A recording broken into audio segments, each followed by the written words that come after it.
All attendees are in listen-only mode. What is up, everyone? Hey, people. Hey, hey, hey. With me today, we've got Brad Mabry and Michael Pierce, the NFG crew.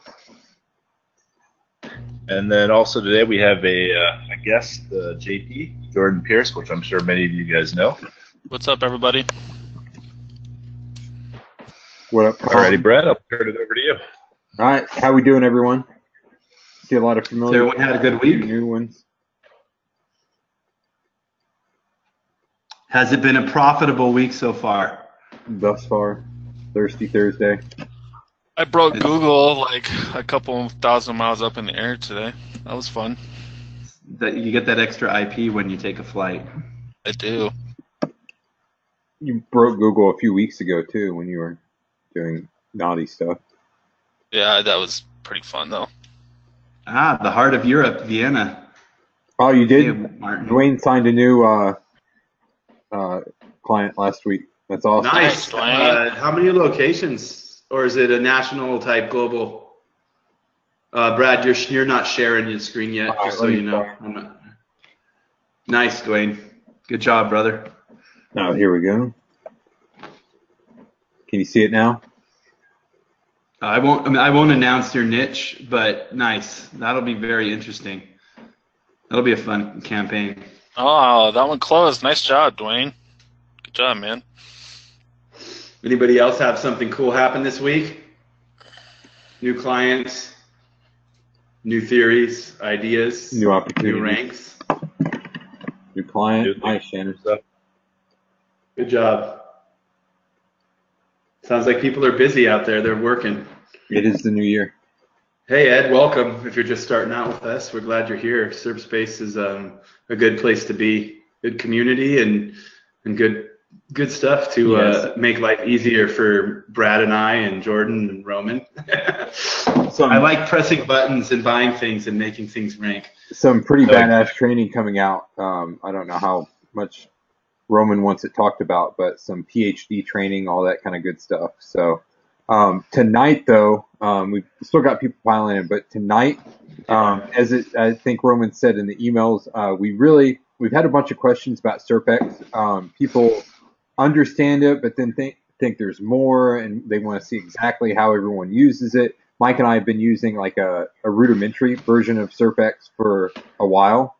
And then Roman got a hold of it and just blew it out of the water, made it a lot easier to use, a lot simpler to set up. The last site Brad put up, he had page one ranks in less than 24 hours, and I think that's directly because of someone Roman's got working on the plugin named Houston, and Houston's been amazing to sit down and talk to, and he blows my mind when I talk to him. I don't know if you wanted to say anything about him, Roman, but when I see those ranks come that quick, I just can't help but think of Houston. It was top 5 CPC niche. A lot of people in here probably know the primary niche.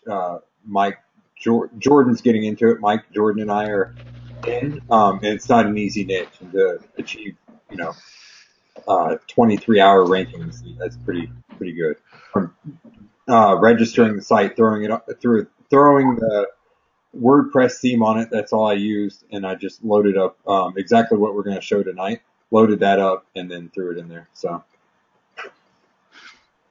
yeah, and Houston is definitely one of the keys behind that. Roman, were you saying something, or? Oh yeah, I thought I heard you. Houston is absolutely phenomenal. When you go look at Google's patents, for most people it doesn't make a lot of sense. But he's one of those type of guys that's in academia, and he can decipher exactly what these terms actually mean, as opposed to us trying to understand its plurality of blah and corpuses and all of this other terms. I learned how my local store that I shop at was organized like my websites because of Houston. When he went over market basket analysis, Roman. So we're gonna have to drag him on here, I think, sooner rather than later, and get him going over some deeper patent analysis and some of the more nerdy, fun topics that I love. Oh yeah, I mean it's what happens when you have somebody with a PhD in machine learning. Yep. For those that don't know, that's artificial intelligence. Exactly. That's amazing. All right. Well, let's jump into it. Yep, Let's get into it. people. Yeah, I think we're going to answer a lot of questions tonight. The very beginning is going to be review for some of you, but it really needs to get drilled in. And for anyone that's new take notes, all that stuff. Anyone that's seen it before, probably still take notes and listen because this needs to click. And Ed, I see your question. We'll get to those questions at the end, and we'll help you out with that and everything down here at the end of the webinar. So we got you, man. Yeah. So starting out, everyone here has probably heard of a PBN, private blog network, where you go buy an old domain that was something else, and you repurpose it, and then you throw random articles. One might go to a dentist, one might go to a chiropractor, which you could tie those together loosely. But then one might link to something completely random. It was just a blog roll, all that good stuff. So the evolution of that is how Mike, Jordan, Roman, and I build everything. And we call it a mini net because we build a network of sites for each client. Unless they are in corresponding niches, then we can use them more than once. But, I mean, we go out and get $10 domains and rank the crap out of stuff. So at the end of the day, it makes your SEO easier once you understand this. So I wanted to go through it real quick for everyone. So everyone, if you haven't read it, should read Revenge of the Mininet. If you don't know where to get it, nfgseo.com/mini. There's a link there to make it easy on you. Keep every link tightly niched. Don't wander too much. You can go. And don't follow the linking patterns before we forget to mention that. Every time we mention this book, we have to make sure that you understand that we want you to pay attention to the relevance and not the linking patterns that they're using. We'll talk about different linking patterns and things later, but pay attention to the relevance aspects and the theme aspects of how the sites are brought together.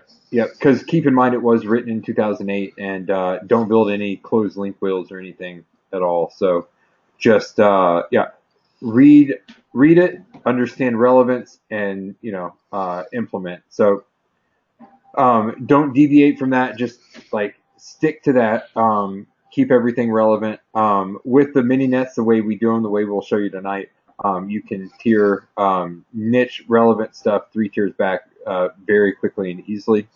At the end of the day, it makes SEO and link building much more simple once this clicks, and you can do more with less. I've ranked state level terms in top 5 CPC niches with only a handful of links, like 4 or 5 at most. And I love that it can pay for itself as well. Exactly, and we're going to cover that a little bit tonight too.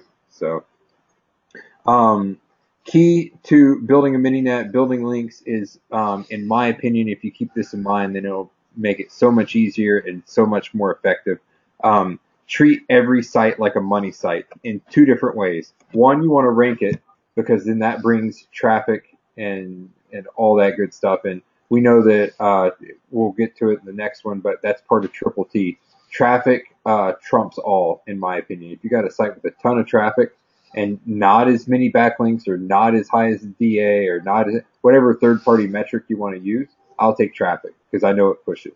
So if you build those ranks are direct links from Google, remember that, or exactly. They're direct links from Yahoo or Bing. Those are seed sites and those are direct. Yeah, so there's a major site is trusting you once you're getting traffic and rankings from those search engines. So treat everything like a money site because it strengthens your backlink portfolio.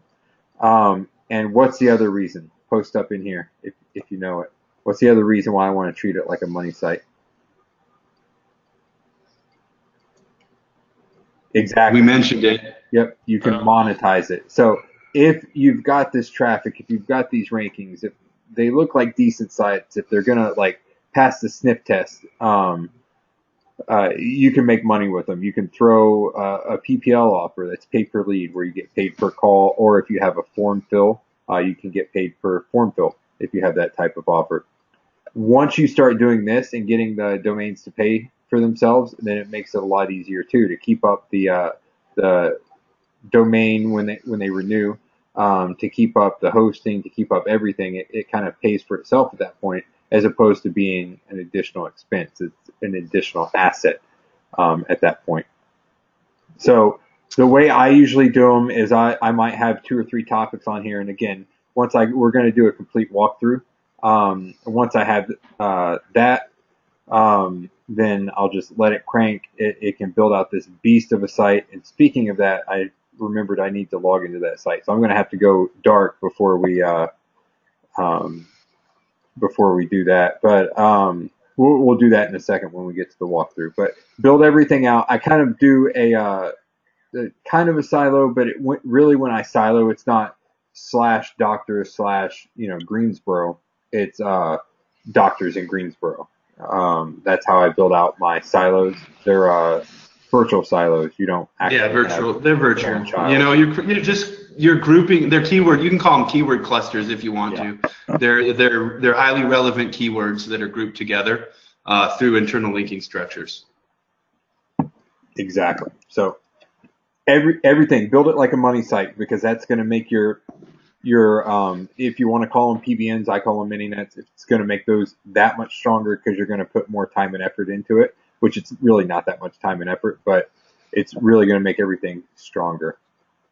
So 3 letters we live by with every single agency, every single job that we do: trust, traffic, and theme. Mike, did you want to kind of, since that's your key phrase, did you want to explain the difference between trust, traffic, and theme? Well, what's trust, people? Let's see how you're thinking tonight. I know one of you can spit that answer out super quick. I trust you and Brad. That's not a good one. And you. I don't know about Brad, but yeah, trust is it can be tied to the distance graph, like there was mentioned in there. It can be tied to validation. A site that is gaining traffic, going hand in hand, there's a reason why traffic is there by trust. It is a trusted site. Google's not going to send traffic to a site it doesn't trust, whether it's a beautiful site or an ugly site. If it's giving you some ranks and some traffic, it's trusting you. So trust is ultimately important because we need traffic from Google, and we can't get that without having the trust from there. So, Brad, I think the screen went down. It did, because I'm bringing up the SERP X. Gotcha. And traffic is actually one of our strongest indicators. We always look for traffic on everything. So whether I see a large link profile, 200, 300, 1,000 referring domains, if I see 20 referring domains and I see nice traffic on a site or past traffic on a site, then I'm going to be very happy with what I see in the link profile.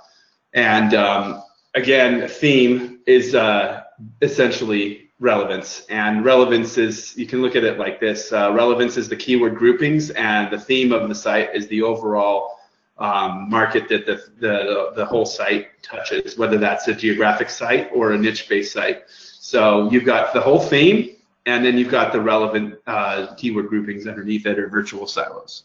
Exactly. Is that clear to everyone? Well, I make sure you understand it because it's very important. Yeah. And why do we use triple T in everything we do? There's a reason SERP X works very well. Some of it comes down to the kind of crazy crap that Houston's done, but it also comes down to the simplicity of triple T, of trust, traffic, and theme. So. Yeah, and again, we're not really pushing SERP X tonight. It's what Jordan, Mike, and I use, just because, like we said, we see results from it. You can use whatever you want. You can do it by hand. Yeah, you can do it by hand. You can go out and grab articles and build that out. You can spin articles and put them up, but I use SERP X because it's freaking easy. Yeah, there should be a replay. There will be a replay. We have technical difficulties or something, but yeah, we're planning on it. We're recording it. Let's stick around for the question and answers, and maybe a little gift, though, if you can. There might be a coupon or something. I don't know. But all right. So how do you build a mini net? First, I start with an ED that's expired domain or an auction. If you want to know my opinion, I prefer expired domains because I don't have to wait around in an auction. I can get something that's extremely niche relevant. And I can have it. I can find a domain, have it up and running that same freaking day. So it can start building out traffic. So, once I find one, I host it on whatever hosting. Roman, we might we might have a hosting We might solution have for something. everyone pretty soon, right? So we won't go into Oh, hosting too much, yeah. So It's going to be yeah, running, push button hosting / ranking / site setup / whatever the fuck else. I'm we waiting. think of, but yeah. I'm sitting here freaking biting my nails, dude. Yeah. So so I don't have to set them up on different hosts and everything. So so once I get those, I do, because I find niche relevant expired domains. Roman, does SerpSpace offer expired domains again? I knew you stopped doing it for a while. Yeah, we stopped doing it for a little while because we were actually getting too many orders and I didn't have enough people trained on it, so it was making the turnaround time a little bit high. Okay. But the thing with our domains that you won't find anywhere else is it's based around this triple T model, and we get relevant domains that I don't see them sold anywhere else. You know, if you want to rank for plumbing, we find old expired plumbing domains, and nowhere else do I see that for sale anywhere. I have, on that note, with what Roman just said, we find old plumbing domains. What is a more effective link? A domain relevant link or a page relevant link? Little mini net building tip here. Which one is going to move harder and further and faster? Something that's relevant at the domain level or something that's relevant at the page level?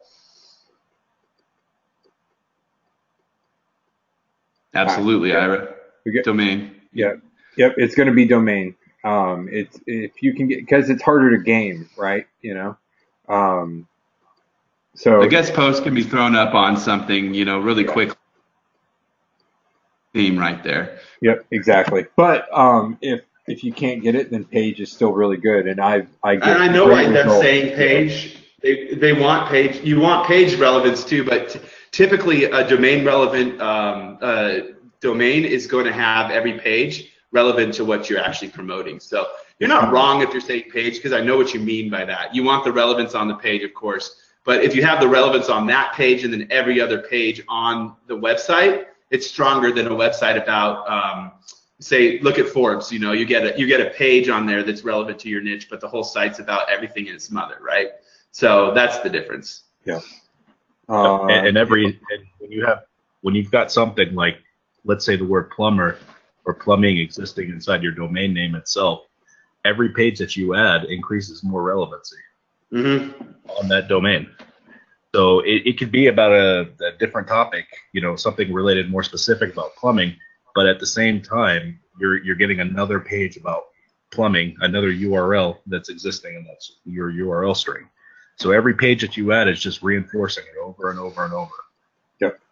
Which is exactly what you want to be doing. If I'm in CA and the expired domain has a geo plus niche like Chicago, should I get it for a mini net? Yeah, you can.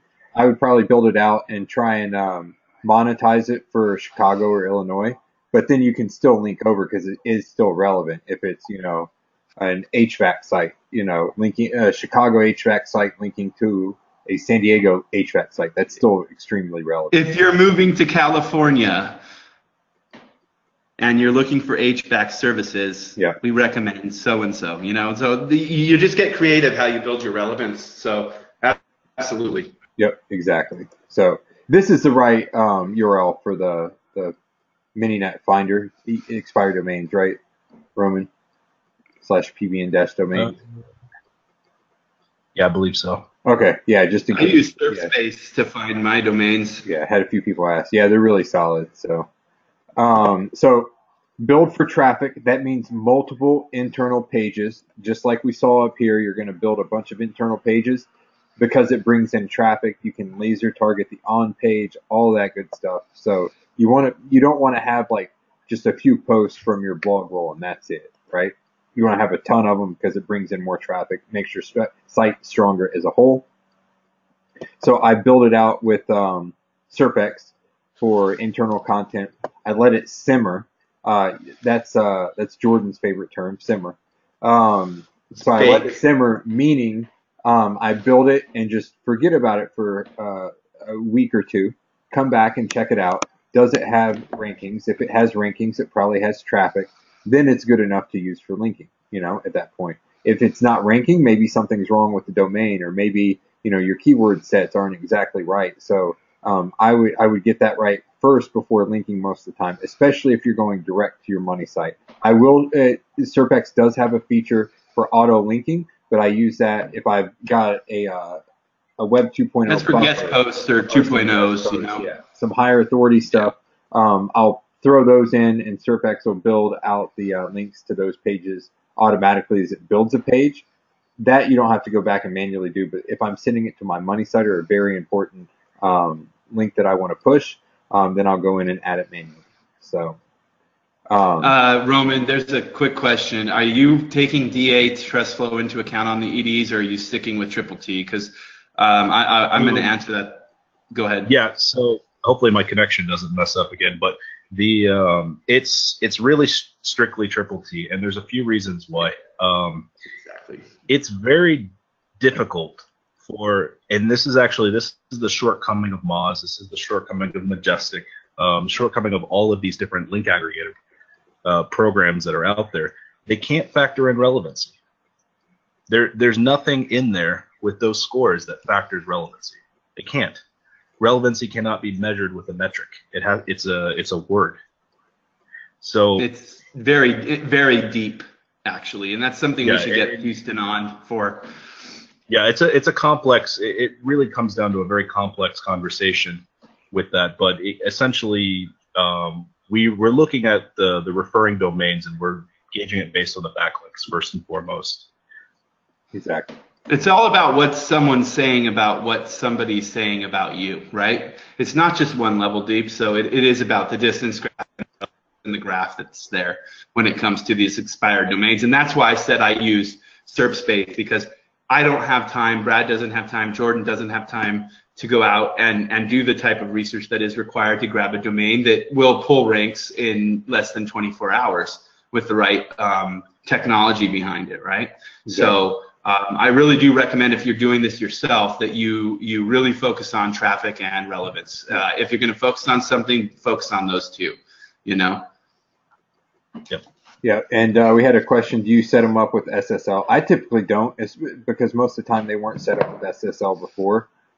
Certain niches, if you want to push and really make it into a pretty badass money site, and everyone else in that niche is, then you might go ahead, but make sure you're redirected properly if you're doing that. So all the links count correctly that are coming into it. Should we avoid installing Yoast? I typically don't install Yoast on mine, but you can. But I just don't take the time to do it because I'm trying to. I'm going to make a real quick question. There's mentions about topical, trust flow, and Majestic and everything, and I'll say that comes close to theme. It doesn't come close to relevance. There's a difference, right? So when we're talking about true relevance and getting down to the keyword groupings and the clustering, it's not going to get close enough for what we like to do with our mini nets and our geonets and stuff like that. So you are correct that it comes close to theme. I still love. It's their attempt. It's their attempt. Yeah. Yes. It's a great way to visualize really quickly. Okay, this might be a good domain. Yeah. When linking out to the money site, they're asking about anchor text. Do you use naked URLs, target keywords? It depends on what your current, what you've already done, to be honest. So I like to save my bigger keywords, or my bigger anchor text for that, my main keywords, or like a rendition of brand plus keyword. But without looking at the current backlink portfolio, I couldn't comment on it 100%.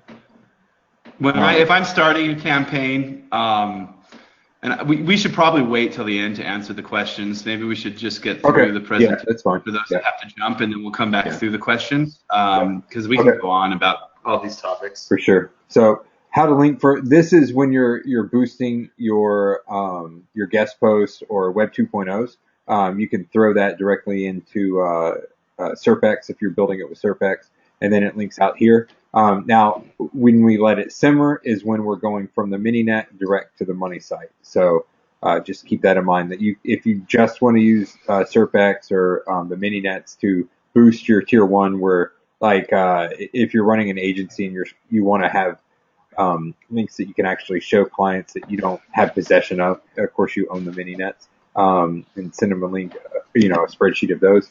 Then I do vanity links with guest posts and come behind them with mini nets to push them. And you can set all that up in SERP X pretty easily. So, and that does make a strong link for you because this is how you tier 3 tiers back, because you've got a mini net that has niche relevant links going into it. So that would be tier 1, tier 2, tier 3. So you're tiered all the way back because you've got page relevant. And ultimately, you want posts that are at a minimum page relevant, of course, but domain relevance is always going to be a freaking godsend for you. Yeah, exactly. So another topic. So this is where everything else we've briefly touched on at least a little bit in the past. This is something new. So if you've heard any of our webinars anywhere else, we haven't really covered this outside of the paid courses. So what's that? I want to answer this question very badly, and I just said let's answer it at the end. But this one I think is important. It's about the expired domains, and I've seen many expired domains being sold for backlinks, but they have no traffic and no ranking. Is it worth it? Not if you do not build triple T on it. If you actually build it by hand, or you build it with SERP X, whatever the heck you want to build it with, if you actually build that domain out correctly, then it will reactivate that profile. And this is why when you hear people say, oh, expired domains are subpar to auction domains, or they don't work, or whatever, because there's been people that argue that all over the place. And the aspect is that they don't realize that they're building things like old PBNs. They're not building a triple T mini net, and they're not reactivating the backlink profile. When you reactivate that backlink profile, then absolutely it is worth it. If you're not going to reactivate it, then I would say don't even bother. Buy a link. Yep. Yeah. Exactly. Go by guest posts. It's like paid. Yeah. Something. Yeah. Was that Roman?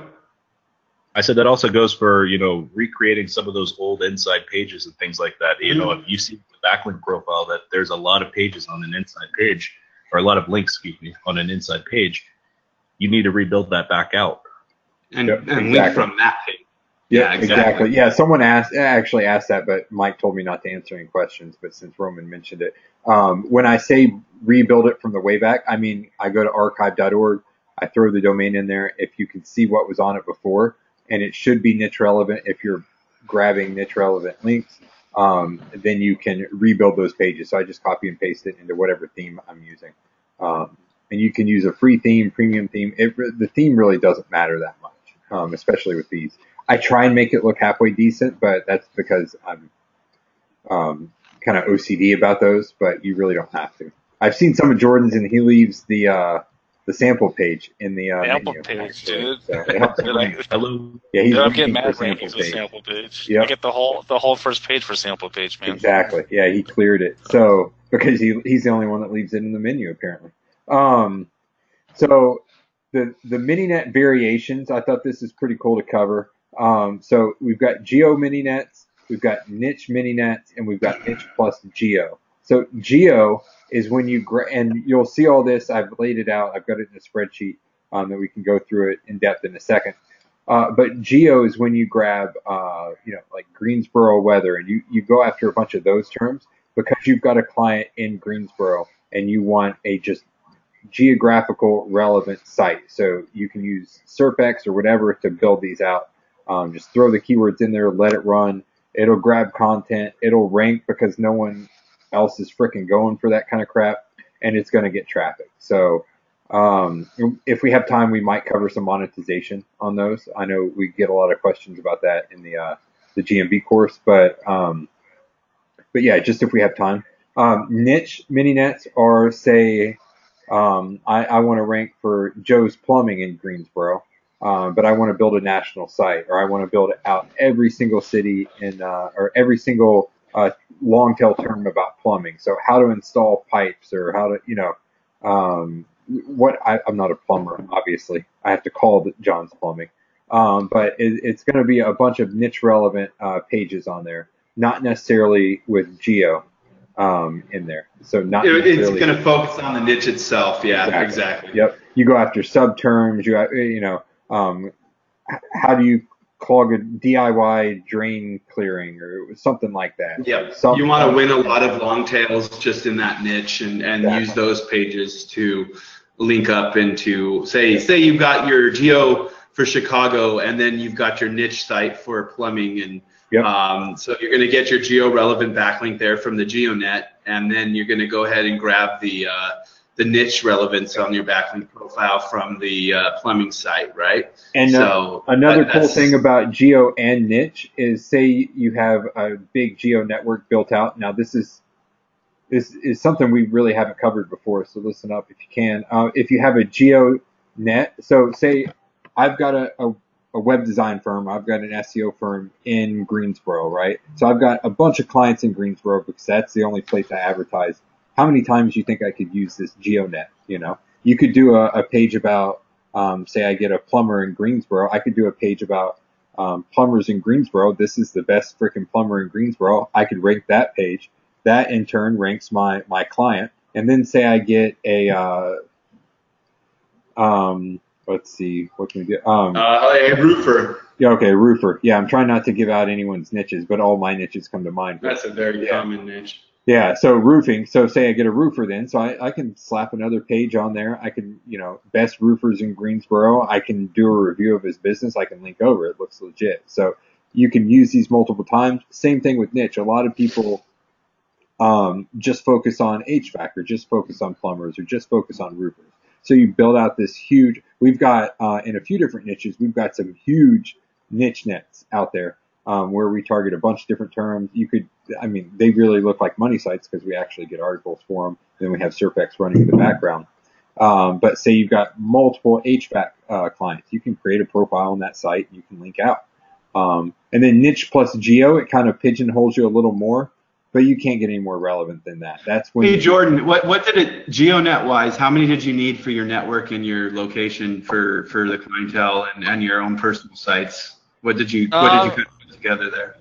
It varies, but I build for the GeoNets. I build about usually about 10 to 15 on average. That's super solid. I mean, if you think about that, that's 10 to 15 super solid, extremely geo-relevant backlinks. What is that going to cost you if you're renting links monthly or buying them just flat fee, because 15 of those are going to do some freaking damage to your campaign, right? Good damage. Yeah. Yeah, and I guess I kind of feel bad because some of the pages are actually ranking higher than my clients. Yeah, that happens. That happens. So, but it works really, really well, especially if you guys are focusing. I mean, I live in Utah. I have a few clients out there, and I built probably about 15, or I think I'm up to 20 now in Utah. And again, that just makes your SEO easier because sorry, excuse my language. I'm trying to keep it clean tonight. How much freaking work does that take to just go in and post a link and then you can spread that out 15 months and they're ranking for everything by the end of that. Yep. Yeah. Plus, if you add in all the other stuff like entity building and press releases and all that good stuff, it's just game over. So what does this all do? We'll kind of wrap back around, regroup. I think I interrupted you. We were talking about niche geo sites. I'm going to ask them, what is a niche geo site then? What kind of keyword would you post in a niche geo site? Let's see if we can.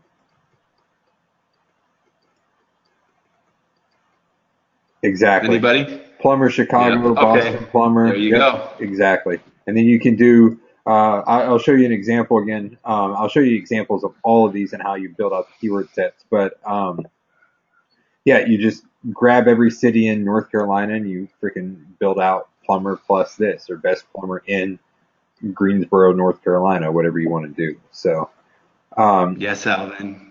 Circling back, what does this all do? It creates trust 3 tiers back if you're using it like this. Otherwise, it's 2 tiers back. It's still going to kick ass.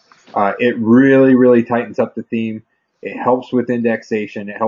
Backlinks are the best way to index anything. Good backlinks. I mean, you can fire up Scrapebox and send them to your tier 1, but that's not going to do shit.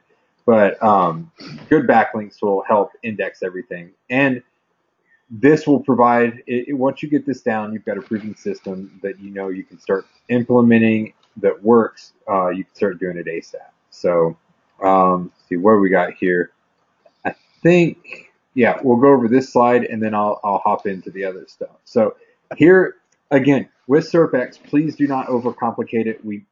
we helped Roman make it, or we came to Roman with the idea. Roman took it to the absolute next level, especially when he brought Houston in with all the LSI crap that I don't understand that he put into it, but it's working, so I don't care. Don't overcomplicate it because all the complicated stuff is taken care of. You just put your keywords in. We're going to show you how to do that tonight, how to group them, and then you just hit go. So first thing I do is I build my keyword list in a spreadsheet. I separate those by categories if needed. If I'm being lazy, I just freaking throw them in. I upload those to SERP X. Anyone in here that's used SERP X knows how to do that. I typically use the default settings, scrapers. You can pick and choose what search engines it grabs from for the content, but don't try and reinvent the wheel. Just throw everything in, hit go. Once you have rankings and traffic, you can start using them to link to your money site. It's that simple. So just hit go and you're good. So would it be beneficial for me to walk through an example? I think Roman said we would. Yeah. Yeah. All right, cool. So you guys want to see Brad build site? Sounds fun, doesn't it? So I threw this together and I used Ahrefs, and I'll show you how I did Ahrefs or used Ahrefs in a minute. So I've got geo here. So here's all I did to get this geo list, right? So I tried typing in just Charlotte into Ahrefs, the keyword planner, but that didn't come back right because it was people's names and shit like that. So I did Charlotte, North Carolina. So it came back with all these geo modifiers. Then I just did a find replace and just made it Charlotte. So all you do is go over to anyone that has Ahrefs. If you don't, then hook up with people that do and split the cost or go find group buys. I don't care. But get Ahrefs. Go to Keyword Explorer. And I think I just did Charlotte, North Carolina. Hit search. There's a few different places you can go here. You see, I mean, just Charlotte, North Carolina gets it. University of Charlotte, North Carolina. That's a college. That's relevant. I like to go to search suggestions, and a lot of times you can pick up plenty of them there. It has to think. That takes a little while. While that's going, we'll build a niche geo. Okay, so if we did emergency dentist in, I just grabbed every city in North Carolina. You can get that from Wikipedia, wherever. This, all I did was, here, I'll delete this. I'll show you how I build it. So emergency dentist in, I put a space, and then the city, and then space North Carolina. So that's going to be my keyword on everything. So I hit equals, this, hit the and sign, this, hit the and sign, this. There we go. And then all I do is drag that down. See how many cities are in North Carolina, at least in this database. And again, if you're building out a niche geo site, you can do emergency dentist, cosmetic dentistry. You can do this a bunch of times and separate that out by category. There we go. So that would be 768 keywords that I can just drop in. You can use any. We're not telling you to use any tool. Ahrefs, that's cool. But if you use a different tool, you can do that as well. Like this is your keyword research is your process. If you got something that works for you, we're not going to change it and slow you down. We want you to make money. You know. So if you got something working for you, don't freaking worry about it. You don't have to do it just the way we do it because we say this is how to do it. This is what works for us. You know, do what works for you. And they're deciding to take a while, so I'll open that in a new tab. It's probably, 840 keywords for Charlotte, North Carolina. So I just hit export here, and this is how I got that list. And then another one I go to is questions, maybe newly discovered. Play around with it, see which ones you like. So I just put it in a text file, and where it's anywhere it says Charlotte, North Carolina, I just do Charlotte. So you've got Charlotte map, Charlotte hotels. Like, you're going to start to rank for some of this crap, because look at the keyword difficulty. Charlotte, North Carolina, Craigslist. It's going to be you and Craigslist up there. Who optimizes for that? But it's going to get traffic, right? Pictures of Charlotte, North Carolina. It's got a 0 difficulty. You think you're going to get some Google traffic from 0 difficulty keywords? Exactly. So you're doing this to pull in traffic. So then build trust. exactly. So that's geo. So if I've got a client in Charlotte, I'm going to throw all of these in there and build out my niche mininet or my geo mininet. Sorry about that. And then for niche mininet, what I do is I'll go to good old Google and types of dentist services is how I did this. So I've got all these. So I just grabbed all these. So all of these are relevant to dentists, right? So fillings and restorations, tooth extractions, wisdom teeth removal, root canals, blah, blah, TMJ, all this stuff is relevant, extremely relevant to the dental niche, right? So then you get all of these, like you just saw. I copy that. I throw it into Ahrefs, all of these. So it's going to get a mixture. It's going to get root canal keywords, dental sealant keywords, fillings and restoration keywords, all that stuff. And they're going to go slow because they know I'm on a webinar. But what it spits back out, and again, I go to search suggestions. I've noticed that does pretty well. You can go to all, but it's going to give you a bunch of crap most of the time. Phrase match is going to be exactly the same on everything, so I don't really like using phrase match. I really like using search suggestions and questions because questions are good. If someone's searching on their phone, you could quite possibly end up, Siri, search for this. It could pop up for that type of stuff. So, or Google Home, whatever. So you're going to end up with something like this: dentist near me, dentist office near me. Are you going to rank for that? Probably not, but you're going to get some of these long tails. Dentists that accept Medicaid near me. Who's going after that? I doubt that many people. You might be able to rank page 1 for a national level term like that, right? Dentist near me open Saturday. That's long tail. All of these, and then you get into some of the other keywords down here somewhere. So yeah, canine teeth cleaning. All of these are extremely relevant to dentists. Is everyone seeing how the difference between a geo site, a niche site, and a niche geo site? Post yes, no, maybe. My eyes are crossed because I'm trying to get through everything so we can answer all the questions. All right, cool. So we have a Virgin installation here. So I just went out and got, dentalUSnow.live. I'm not using this for anything, so feel free to spam the shit out of it if you want to. But I just want to walk through how we do it. So say I want to build a freaking monster site, and I'm going to do niche, I'm going to do geo, and I'm going to do niche plus geo. So we're just going to add everything in here. So Traffic site. exactly. So we'll just make a category called Charlotte. So while Brad's doing this, you can build 25 page super highly relevant keyword group domains, or you can build thousands of pages that are relevant to multiple categories that are themed together and pull traffic. You can use this to replace pretty much everything out there, and that's why we use it. So I built like 25 sites a couple weeks ago, and each of them have it took about you like a couple 100,000. weeks to build those, right? Yeah, it's still building. No, I'm joking. Yeah, you set everything up in a day, right? Yeah, I set everything up in a day, but I mean, it just depends on what your needs are, and if you're targeting an area like Charlotte that probably has a metro suburb cities of maybe like 15 cities in the whole area. Yeah, probably. Yeah. So you're probably going to build these sites for every category that you're targeting. So if you're going out there five different niches, then you're going to have 5 times 15. So Exactly. it just depends on how you have it set up and what you're targeting. Yep. So now that I've got I've got 3 categories to just match the niche geo. Usually I don't mix them like this, but I want to show everyone how to add different categories and how to group them and everything. So these you can leave the same. I do like to do DuckDuckGo as well. I haven't been using the content bank. I used to a lot, and you'll notice in the SERP X training that I do use it.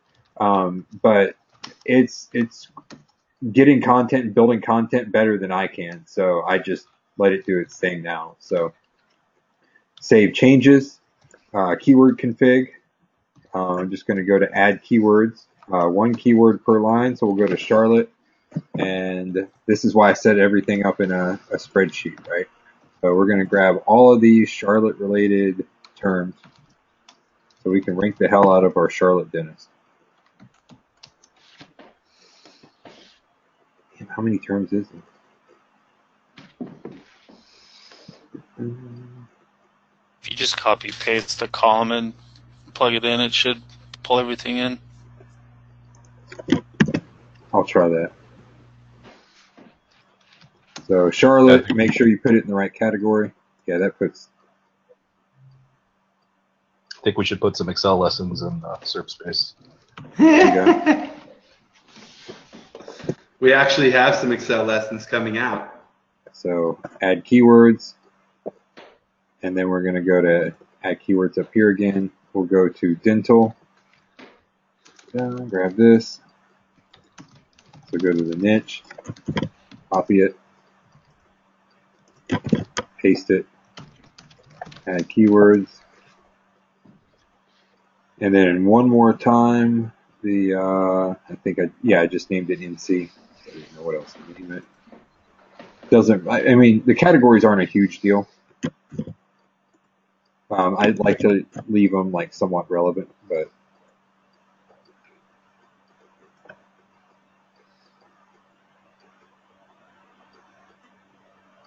delete the blank space. And the one at the top, it says keywords.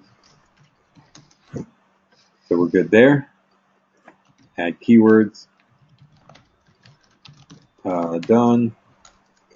So then SERP X settings, and this is simple. So I like to, I mean, if you're just busting through it and you want to get it done, it's set up automatically. Number of posts per run 3, number of runs per day 10. So that means it's going to do 3 times 10, 30 posts a day. What I like for it to do is post pretty regular. So I'll do like run 24 times, so that'll run every hour, and then like do, 1, 2, 3, whatever you want to do. So we'll just do 2 runs every hour. So it's going to run 48 times. So save changes, and that's it. If you want to go to advanced settings and do, I always have interlinking enabled. I don't ever use the cross-link between this. The attribution linking, Roman, that's just like linking out to where it got some content from, right? Yeah, pretty much. Yeah. So the only thing here is if you're building a niche plus geo, I would probably turn this off because you're going to end up linking to your competition. Otherwise, if you're just going the geo net, then it doesn't really matter. You can do that. And then use external links. If you're linking to your tier 2, you can use that, but if not, you can turn both of these off and then save changes. I don't mess with proxies. I don't enable spin tax. You don't have to do anything with this. If you want to kind of backdate it, you can just put in a random number here. And if you want to schedule some posts, you can kind of bang your head on the keyboard there. And then hit save changes. And what that'll do is kind of backdate the post from today, so it looks like you've been posting a little bit longer, but Google can tell the difference, so it doesn't really matter. But that's it. So within 24 hours, we should have some posts up, and with a little luck, we'll have some rankings. Not every time you're going to rank in 24 hours. It all depends on your keywords and how much time and effort you put into those, and what published first, in what order. But within a few days, you should see some rankings coming through. Whew. Was that quick enough, guys? That was clear probably enough? faster It's a pretty than quick I did. What's that? That's fast. Quick site. Yeah, and if you don't want to throw content on there, you don't have to. If this is from way back, or if you have a way back on here archive, then I would go ahead and build that out. So I do take some extra time with EDs because I did put either time or money into finding them. So I want to get the best bang for my buck. So I'll throw that, and it doesn't take long to go to Wayback and copy and paste some pages. Everyone knows how to do that.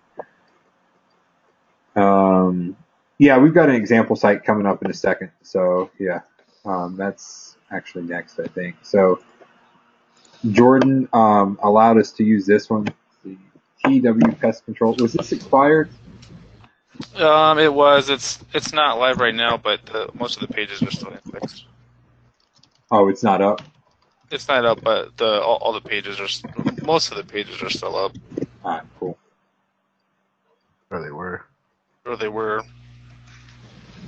Yeah, it looks like it got taken down. No, we cannot have a. Yeah, you can't use HTTP. I just checked. Yeah, they should. Oh, you did build it out in the dub.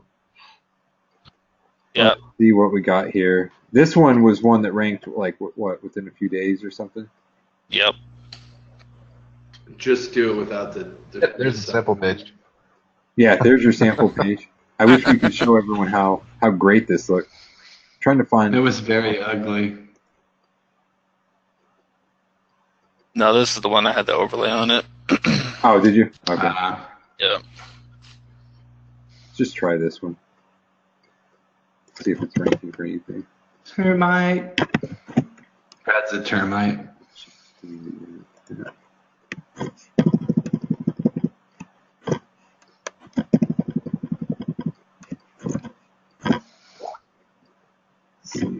Did you bring up the stats? I got lucky last time because it had a weird B one. Yeah, it's probably not ranking because you don't have the site up. Yeah. But Yeah, no, bring up the stats so we can see because that was on the third page. yeah, it was live. So you got let's see, DA18, page authority, citation flow, blah blah blah. So yeah, we went out, or Jordan went out and found that. Did you find this yourself, or did you get it somewhere? Yeah, I found it myself. Cool. So I mean, if you have a pest control client that's a huge niche, you grab this. It's got pest control in the freaking domain. I would be extremely excited if I found something like this. You build stuff out like these, the cat pest termite control, BA termite pest inspection. Oh wait, this is, here we go. Termite removal. How do you say that? Cheshire. Yeah. Bee removal dimming. I think that was one that you were ranking for. Probably not, since you don't have it up now. But It should still pull up though. the bees. I'm gonna rebuild this site on a new hosting. Is that what happened to it? Yeah. You crapped out the hosting. Yep. that means it had a nice crawl budget if they already pulled it. Yeah. But anyway, you get the point. This was a niche geo, did really well. Content example, I think everyone in here has seen it. If you haven't, just go grab a small package and you'll see it. Does very, very well. It internally links. The content's not spun is a key point. It's not, there's no grammar issues. It's readable content, and it's post types that are used by highly trafficked publisher sites. I mean, we use these types of post types on a site that was just receiving over like 4 million uniques a month, and it still does. So it's content that you could use on a tier 1 site like I have in the past with your writers. It's just done automatically. We are not about spin tax. However, you can, I believe we still have the ability to do an intro and an outro, right, Roman? Sorry, I missed what you said. I was reading. We still have the ability to put in high spin tax intro and outro in there, don't we? Yeah, that should still definitely. And you can, if you want to build tier 1 sites, you can do it with high quality spin tax on the intro and outro. But we're not going to go too deep into that, but we probably will go into that here as we get deeper into kind of site builds and stuff in further webinars. So. Yep, exactly. So This is a mass. That's the cool thing, Nick. Nick is asking, would this work well on mass page builder sites? You can replace any mass page builder site with this. You can do anything you want with this. That's why I like it, the freedom. That's why we use it. Yeah, it doesn't just have to be expired domains. You guys can use this for any mass page on brand new domains if you wanted to. Yeah, somebody was asking about putting this on a money site, and I'm not going to sit there and advocate and tell you to put it on a money site, but I've seen people do it with amazing results. I do it. Every site is a money site for me. So. I do it. Yeah, I don't crank out like 100 a day or anything on a money site. I probably want to do this for a client, but if you're doing this for like lead gen and stuff like that, yep. Definitely. Yeah, you can do it for e-com. I saw that question earlier too. Someone else asked it, so it's good that it came back. What I do with e-com if I'm building out the keywords, so say you're selling candles, right? So buy candles in city state is how I would typically do it for e-com. And you can drive traffic. If you've got a client and he wants to rank for man candles, the ones that smell like leather. We did that. I know, didn't we? That's an actual product. It's not fresh linen; it's fresh like jockstrap or whatever. But we did that. He got a bunch of traffic. He got sales off of it, and we could use it to push his Amazon listing. Yeah, exactly. So we had an asset, a group of assets that we could use for linking, and we use them for traffic. So yeah, barbershop is good. Yeah. So how is a restaurant site related to San Diego? It's quiz time. SEO in 2019. I want to make sure everyone that's new understands when we talk about relevance and theme. I'll take man candles for Christmas anytime. Yeah. It's got to smell better than my office does right now. I've got my gym bag in here. How is a restaurant site related to San Diego? Can't go on to coupons or anything gift-wise until we know that you understand how it is. Directory listing, it's pretty close. I think my net's slow because I'm not seeing any movement on anything. People in San Diego, which means whales' genitals, go to restaurants, Kenny says.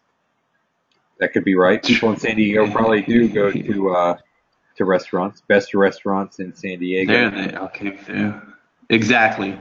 Travel, right? It's actually what kind of site is this? Is this a niche site or is this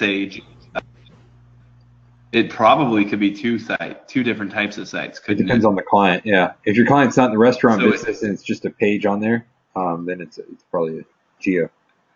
Exactly. And if it's actually a restaurant in San Diego, it's a golden freaking link, right? So just really think about how you relate things, how things can be related, right? It's really important to understand the relation. You really need to know that relevance is key to everything that you're doing, whether you're using SERP X building networks or you're buying links or you're renting links or you're just going out there and link begging for guest posts, right? Your white hat and you're begging everybody. And basically, it's important to know how things tie together. Tie everything together and think like that all the freaking time. So we have another one. I think we already asked everybody. Domain or page-based relevance. See if everyone was. Which one's stronger, domain relevance or page relevance? Yep, domain, exactly. Kenny got here late. So did Trey. Yeah. But Trey's pretty much late for everything. Yeah, and the reason domain relevance is better is because it's a lot harder to game, in my opinion. That's why they give more play to it. Yeah. I mean, you're getting a laser targeted domain word potentially in the domain name. Every page is relevant. So, last point: monetize everything now. Going back up to even the GeoNets, because that's the hardest thing for people to wrap their heads around monetization of. How would you monetize? Just brainstorm. How would you monetize a GeoNet, where it's covering stuff like this? So say it's a GeoNet based in Charlotte. How would you do it?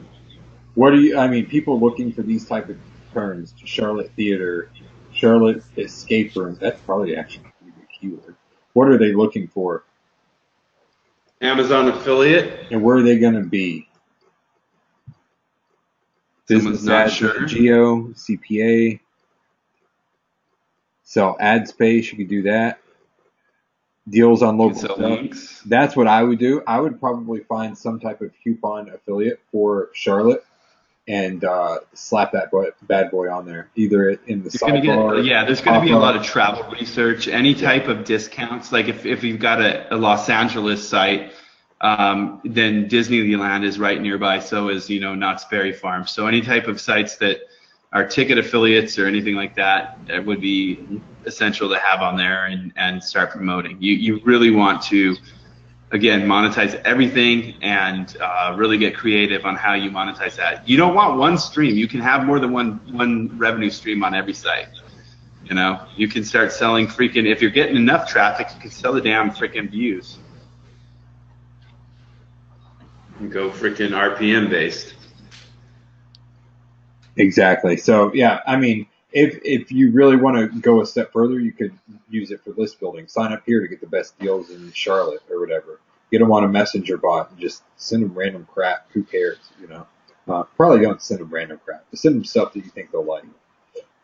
But I used to do sites with this that were based on reviews for different businesses and call up the business and say, I need to sell ad space on your page. I'd rather sell it to you than your competitor. Yep. And it worked, So you can get creative when it comes to revenue generation for your websites. Exactly. Yeah, you could, Nick. So exactly, Nick. Yeah. I just want to make sure everything's clear. I know there were a bunch of questions. Any questions that didn't get answered? We want to make sure we get those. Yeah. Post them if you got questions. We'll hit. If you haven't posted them, we're going to start back up. No, they're going to post them again. All right. Post your questions again because Brad is mean.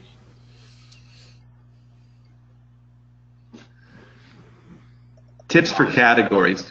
We don't want to over-optimize category plus keyword, correct? I usually I either use a geo like NC or North Carolina if I'm doing or Charlotte. Like you can have Charlotte as a category, then have everything related to Charlotte. That's not overdoing it because Charlotte's a huge term.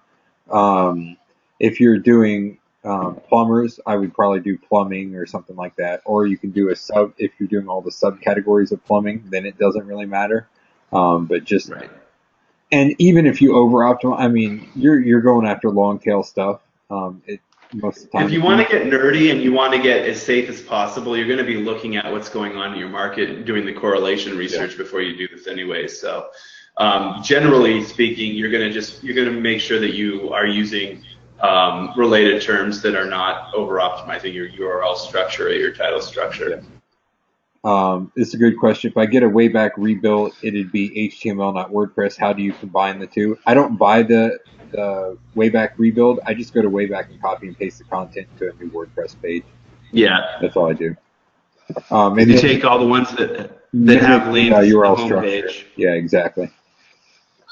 So I could build a brand new WordPress site, install SERP X, and then target my tier 1 and tier 2 IFTTT blogs to power them up. Still a bit confused. Yes, you can actually, Yeah, and we do. Yeah, that's a solid strategy. You're not confused, man. You got it. Because IFTTT is going to power up the new domain as the posts go out to the network, and then that's going to power up everything down the line. And we've talked about expired domains and auction domains. I use a lot of new domains because in a month and a half, you're going to have trust because you're going to have traffic from Google on certain terms. So I do a mix of expired. I do a mix of expired and new domains, depending on what I'm trying to accomplish, right? Because if I do a new domain, I can get my keywords in that URL, in that domain, and go extremely niche relevant rather than a branded domain or whatnot. Sometimes it's easier to get the niche relevance in a new domain and then just build that traffic and trust. Because I'm monetizing everything that I do as well, right? So if you keep those rules of monetization and triple T, then you're going to be solid across the board. Yeah, somebody was asking about hosting their money site on the same IP as the SERP X. Yeah, don't do that. Not if you're going to use it for linking. Not do that. Because Google is looking at the IPs of the links. They're looking at the IPs every step of the way, right? So, and that goes, it goes forward and backwards. So they're looking at, what's linking to what based on the IPs in both directions. So definitely do not do that. Yeah, you want to be careful. And I think that as we kind of jump into more talk on this, and with what I've heard that's coming out of the woodwork from Houston and Roman, some of that's going to be handled pretty easily. There is a question: would the ED already need to be a geo relevant by the keywords you put on it? If you buy an ED that is not geo-relevant, it's probably going to be niche relevant. So once you start building it, it's going to be a niche relevant domain because of your backlink profile. So I would embrace the niche relevance and go niche, either niche or I'd go niche geo. Yeah, I usually go niche geo. I'll build out in the original location, then I'll build more locations, if I need more geo relevance for a certain client. But I always look for niche. I don't look as much for geo because they're harder to find. Niche is easier. Is home improvement too big a niche to use for several types of contractors? Domain XYZ home improvement, categories HVAC, plumbers, roofing. No, you're really awesome. Themed in that case. Yeah, no, you're very themed, right there. And that is absolutely something that you can gather traffic on. You can build a site.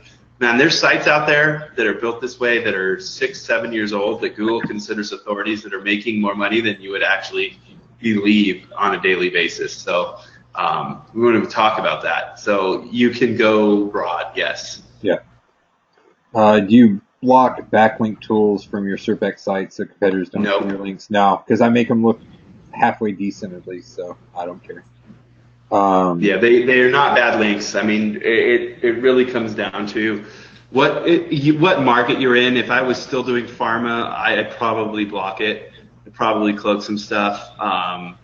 But in everyday markets, you're not going to need to worry about that, man. Do you block? Read that one. If you have 10 categories, yeah, go ahead. And you're doing 2 posts at 10 runs, is it 2 posts per category? It'll randomly choose. So yeah. Is it even Roman, or I've never even looked, but it'll post randomly. It seems like to me. What was the question, Brad? If say you're pumping out, if you got 10 categories and you say, okay, SERP X, build 20 posts a day, is it going to build out 2 in each category, or is it going to just do it randomly? It's going to be the total amount. So it's going to split them up based on. Okay, so it does split them evenly. Okay. Yeah. Okay, cool. If we're building out a SERP X site for, say, a variety of keywords for plumbing services in Houston and surrounding cities, should you limit each site to categories under slab leak repair, drain cleaning, sewer repair, and not try to include all the other keywords like water heater repair, fixture installation, seat setting, toilets, repipe, etc.? If you keep the SERP X site, let me see if I'm on the right one. Yeah, category based. Yeah, I probably, when I build them out, I would probably just do a market level and then just pick your keywords based off of that. I wouldn't necessarily build like a bunch of subcategories. It's going to take a lot of time because, I mean, you look at something like HVAC. HVAC has air conditioning and all this other stuff underneath air conditioning, and small they have air conditioning and everything. Units. Yeah, so just make it super easy. Like for HVAC, just do like 3 or 4 of the main ones, and then just build out the keyword list, and you should be good to go. Yeah, just and the question also was about if you keep the SERP X site category based, it will be less pages, so you could stick with SiteGround for hosting versus microhost. Yeah, you can tailor these to the size you want by the way you build them for sure. The hosting really, from what I understand, is not going to be an issue going forward. It's going to be handled, I think. So essentially, you're right, but what Jordan said, I would go with the market level categories and build your longer tails underneath those. How many links from the mini net to tier 1 or 2 money site? From one mininet or one mininet site, or from the mininet itself? They mean one mininet site. Like how many tier 2 sites do you put in there? One link from one site. Once.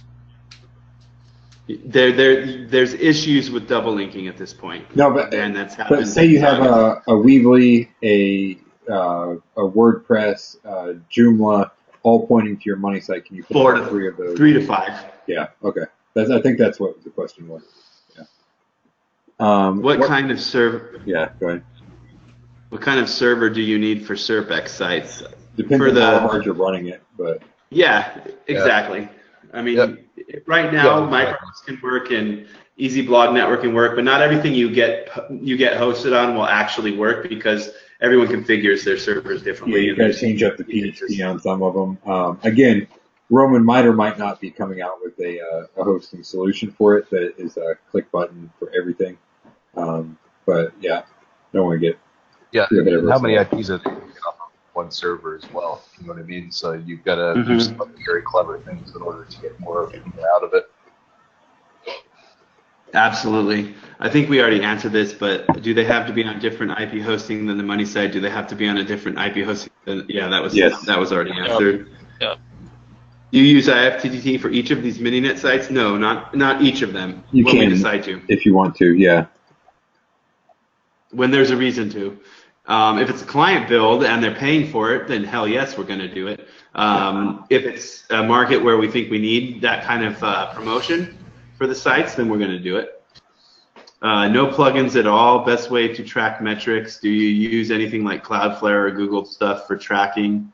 On the SERP X sites, I personally do not install analytics or anything. You would have to have a separate analytics account for each one. I would, if you did it, I would separate them. Yeah, we set up everything out of the box to prevent footprints. So keep in mind that you could be causing footprints by when you start adding more things into it. Yeah, that's a good point. Like we had a table of contents plugin that we used on some of our older mass builds, and Roman said, "This has got footprints everywhere. We're going to build our own into SERP X." So I don't know how to do that. So he did it. So he tried to take into account a bunch of different. It's unfortunate because it's got in order to keep the footprints out of it, it looks really ghetto. But that's what had to be done. Exactly. And there was a question about the title mashup and the title rotation. And yes, there's very specific reasons why we change certain things. They're not just there because. But we also have there's other ways of that actually being done as well that are in the works at this point too. So nothing that is in there is a mistake at this point, other than bugs that could be in there from coding. Absolutely, that was definitely intentional, and there's another version. And there's a reason the sites rank within a day. Yeah, exactly. Compared to other stuff. So, could you point to multiple links in an IFTTT network from one domain, or would you just link to one first-tier link per SERP X site? Seems like 2 different topics. No, he's asking the same as before. Yeah, you can link to like 3 or 4, maybe 6 at most. Can you just throw them in there? To try and a page 2 term up to page 1, could you add some pop or cog terms or social profile and IFTTT? Yeah, if it's a term that you really want to go for and you think it can bring in a solid amount of traffic, you can do that. Another thing we didn't cover is, so say for example, you link from an internal page. It's like the perfect page, So say you're trying to rank for Charlotte plumbers. You've got a client, right? So you have a page on your SERP X site that's like /Charlotte-plumbers or best Charlotte plumbers, whatever, but it doesn't have any links going to it, right? So what can you do to power it up? You can use internal linking, right, to power that up, kind of move juice around. And another thing is that I like to do a lot, I know Mike does a lot, is come behind that with the power posts. Yep. Is it power post on SERP X? It is, yeah, absolutely. I use them all the time when it comes to that. So I like to have them dripped on a monthly basis, and I've been begging Roman to get a package in there for me to order that I can just press a button and say yes, please. Just build links to my SERP X site, especially because I use a lot of new domains, and it really does accelerate everything for me. So. How tight detail do you need to get for the categories like HVAC, AC, heating, furnace, etc.? Just all under HVAC? It depends on how you want to group it. You can do either, to be honest. I would typically usually go, if I'm going to do a site that's about multiple home services, then HVAC would be a category and roofing would be a category. If I'm building a site about just HVAC, if there's keyword groupings, you want to think about rank brain and relevance. It's all about the relevance. If there's enough keywords to make something a group, then you're going to put that into a single category, okay? If there's not enough, if there's only one keyword, it doesn't need a category. If there's 10 or 20 keywords, then yes, you can pull it into a category to make a super relevant group. Yeah, I would just say, just think of it this way. If you're making something that's geo, then use just HVAC. If you're making something that's niche, use HVAC and like 5 other categories next to that. So like HVAC, air conditioning, heating, and furnace or something like that. Yeah. But if you're just doing geo, just do HVAC. That's it. Yep, exactly. Sorry guys. Go ahead. Missed a part of webinar. So I can combine under one domain 3 mini-net types, geo plus niche plus geo-niche. How many domains should I set up this way to make a solid mini-net structure? Should I interlink all of them? I would not be interlinking all of your mini-net sites unless you really know what you're doing. And also, you're going to have a mini-net that has geo sites, it has niche sites, and geo-niche sites, not all of them as one one domain. I just did it all as one just so I didn't have to have 3 sites set up tonight. But that being said, you can mix some geo and niche. If you can. Say you get a new client and you had the client that was Charlotte, and then you get one in Raleigh, right? You can do whatever you want. Yeah, I mean, exactly. you don't even. I mean, you're not limited to what we're talking about here. You can build site types that you would not believe. I have sites out there that people from Facebook come and look at, and they think they're actually viral sites. There's a ton of stuff you can do. We'll probably get into that more as we get Houston on and talk about some of the deeper tech behind this and some of the patents. But that's why I like SERP X. I don't like the limitations of the other stuff out there. I've used many different softwares, but SERP X and its predecessor have been the most successful for me because I can do whatever the hell I want to do with my website. You just drop the keywords in. Yep. Designed to be robust. Yeah. Exactly. And easy. What was it about IFTTT syndication and WordPress sites? You can throw IFTTT syndication on them if you want, but you don't have to, basically. Say you want to rank for bananas globally, would you build just major cities for the geo and niche is pretty defined already, but could spin to banana splits, etc. Other niches, your thoughts? Niche plus geo stuff.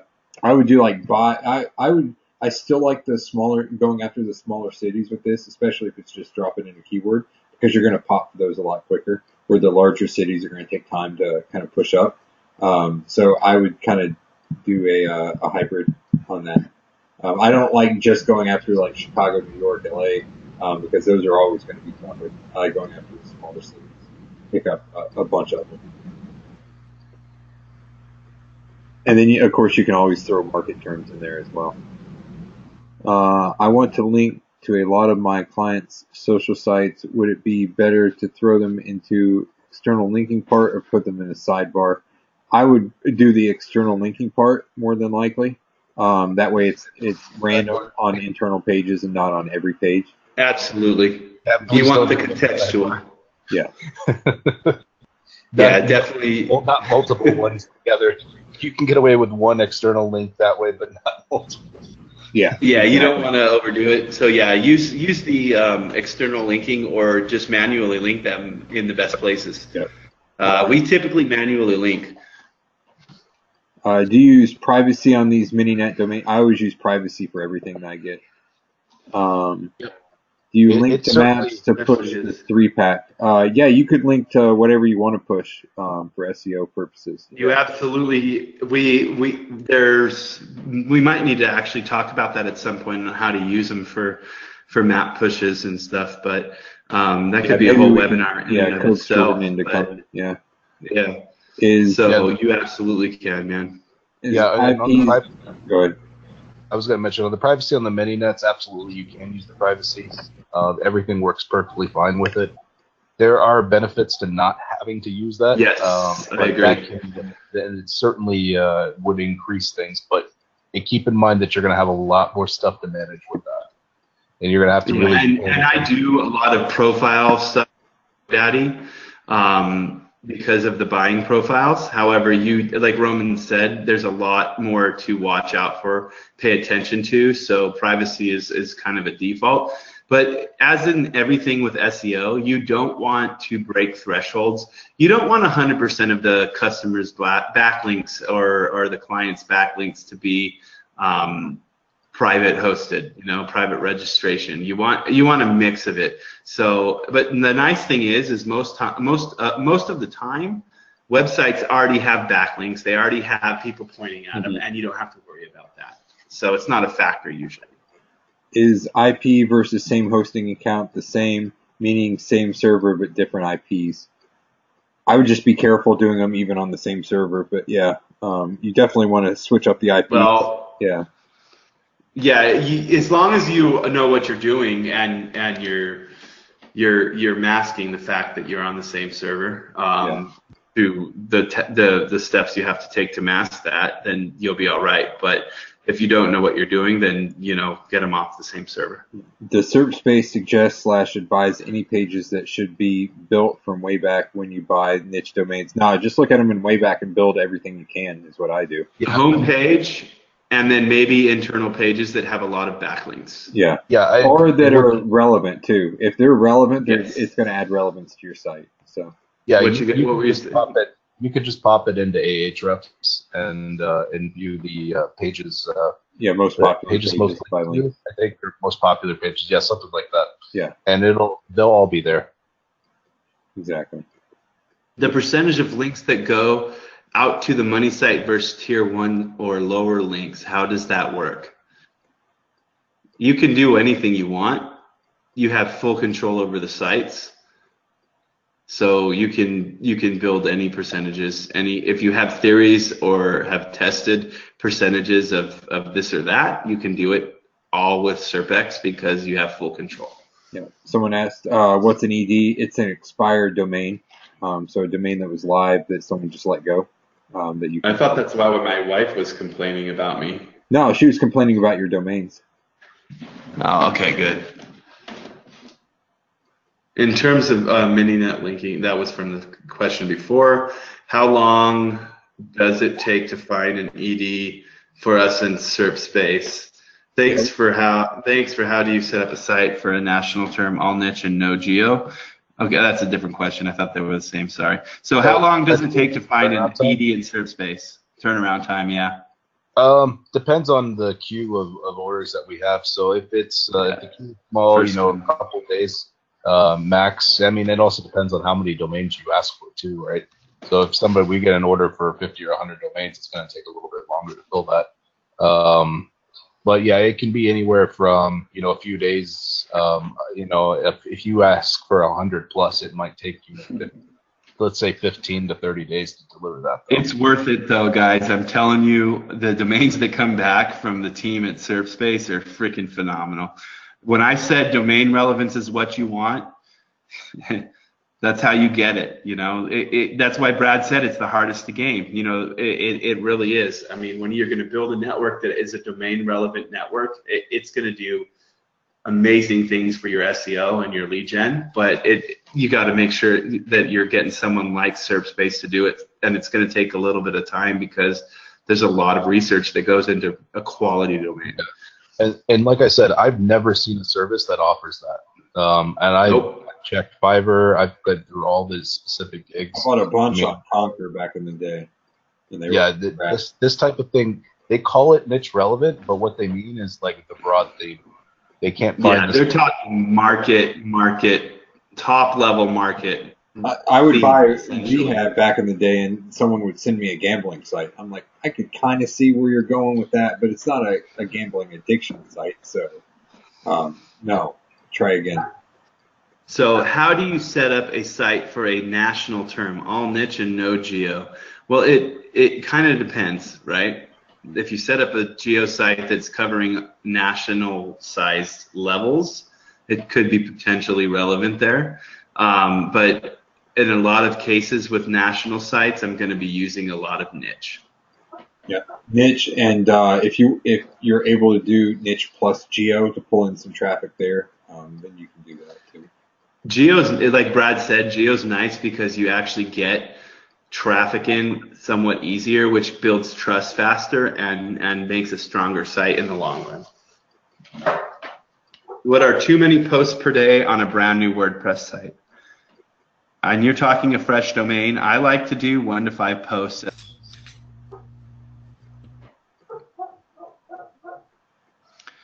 Do we delete uncategorized category? I do. Yep, same. No, I'll leave the sample page. No, I'm kidding. I keep the Hello World post as my homepage. Yeah, I like to rank for it. Sorry, I don't want to confuse anyone. I had to. Bella's having a good night tonight. Yeah, she's certainly enjoying herself.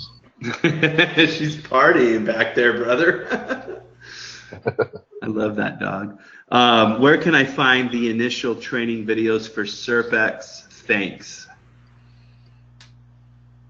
If you've already bought it, here, let me. I'll grab a link real quick. One sec. If you, yeah, I think you have to have purchased it to, right? Yeah, but it's weird right now, so let me grab it. You're weird. That's why my wife doesn't like you. Yeah, that's why. I'm gonna send this out to everyone.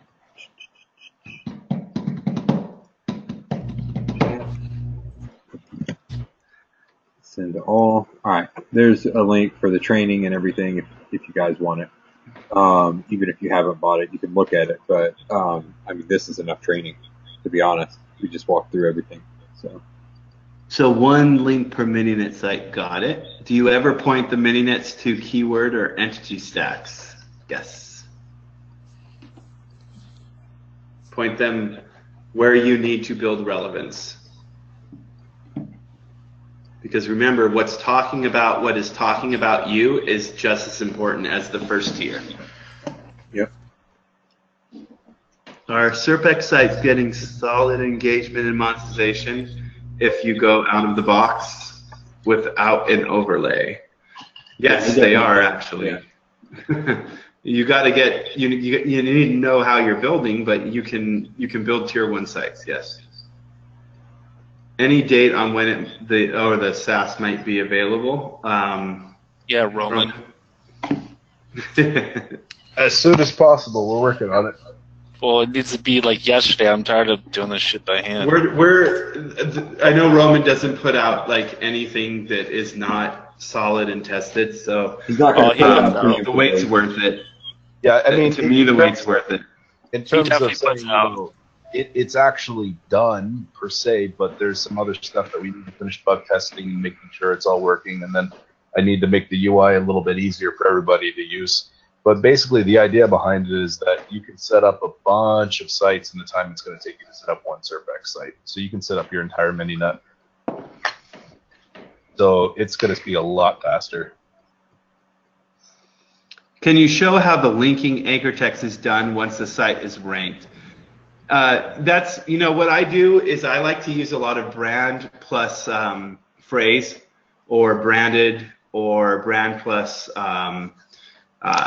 relevant. So, I mean, we could show a link. Brad, do you want to pull up a notepad and write some anchor text? No. Do it. They interested. Okay, man. All right, what are we trying to rank for? We're ranking for What's the triple exact P keyword? guest posts. Mike's awesome plumbing. No, we wouldn't rank for a brand. So say Mike lives in Idaho. So Mike lives in Idaho? No, I don't. don't you? No, I'm in San Diego. Oh, all right. So keywords Idaho plumbing. So we might do Mike's plumbing. We might do Mike's in Idaho. Idaho plumbers. No, Idaho Mike. Mike the Idaho.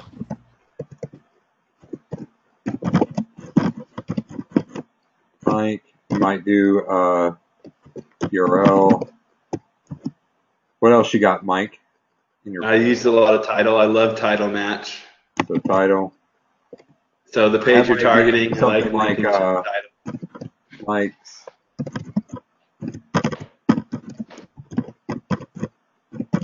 Location. I was going to do the title, so title would be Yeah, there you go.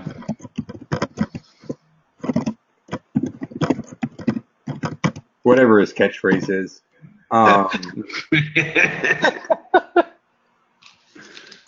Stuff like that. Everyone gets it because you've got plumbing in there, you've got Idaho in there, you've got stuff like that. So just stick to that, stay safe, and you'll be good.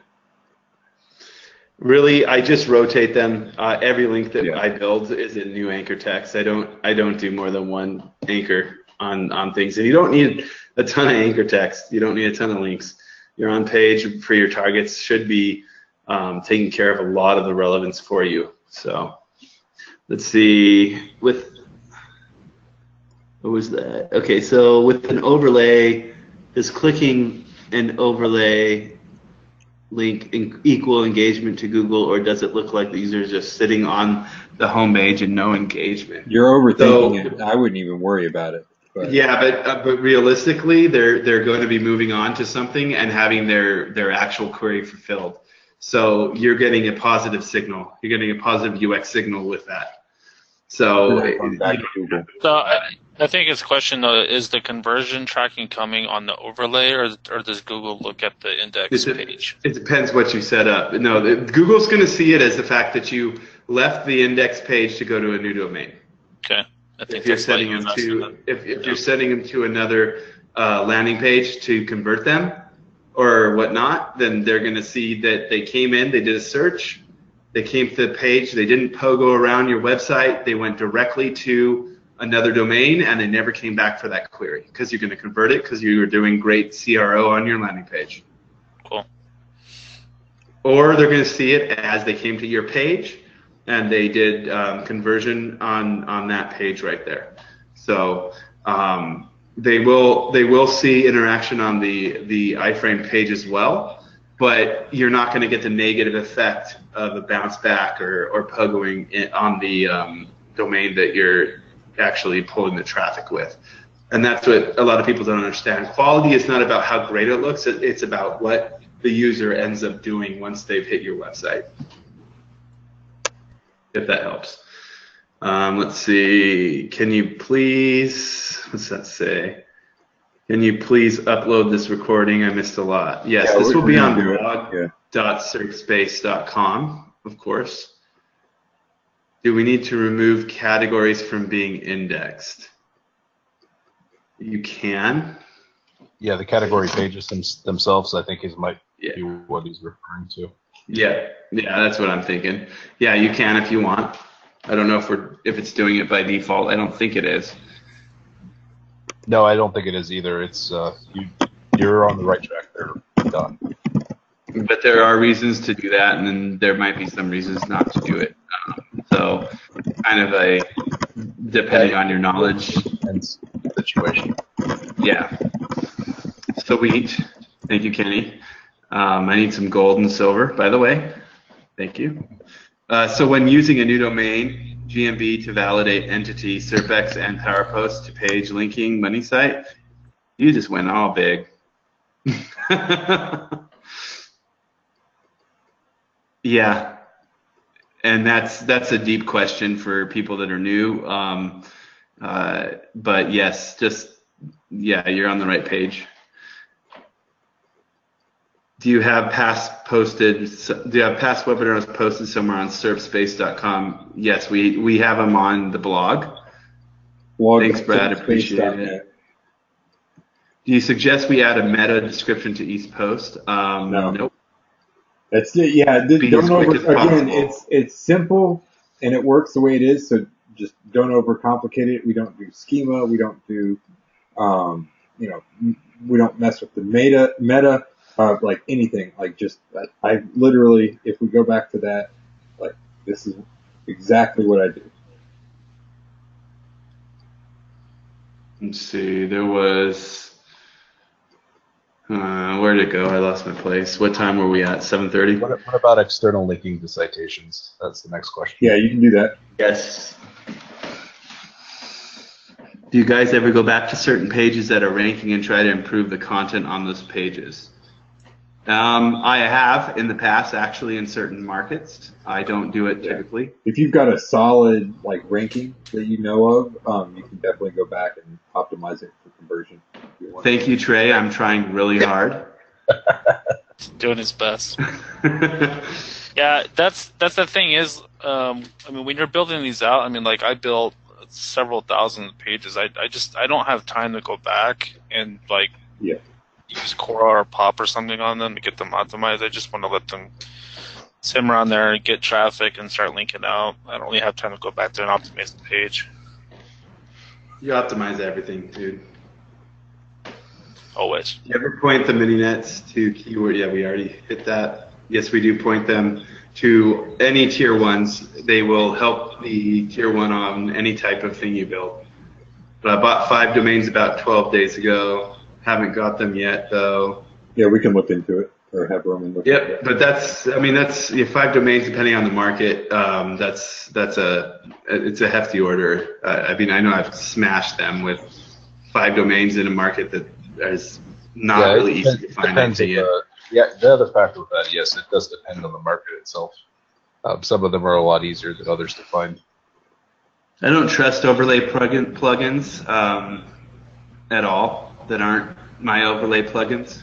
So public ones out there, just make sure that you're not using an overlay plugin that a lot of mass spam people are using.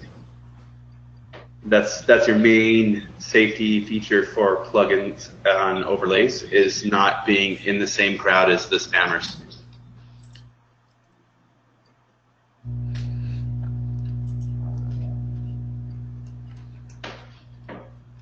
Does the page you are linking out from need to be indexed? Say I want to link out from domain.com, Best Atlanta Pest Control, but it's not indexed. I would like it to be indexed. If you want it to be getting traffic. I would link to it if it's not indexed yet, and that'll index it. Yep. That's why you want to grab some Power Post or a drip or something. That's why I've been begging for the drips from SerpSpace, is for that exact reason. So I can kind of control my indexation and then the power coming from the pages. So. And it's going to make the link that much stronger, too, when you use it. With SerpSpace domains, can you find stuff based on trust flow? I would not worry about that, to be honest with you. I would focus on traffic and relevance. It's triple T that you want to see.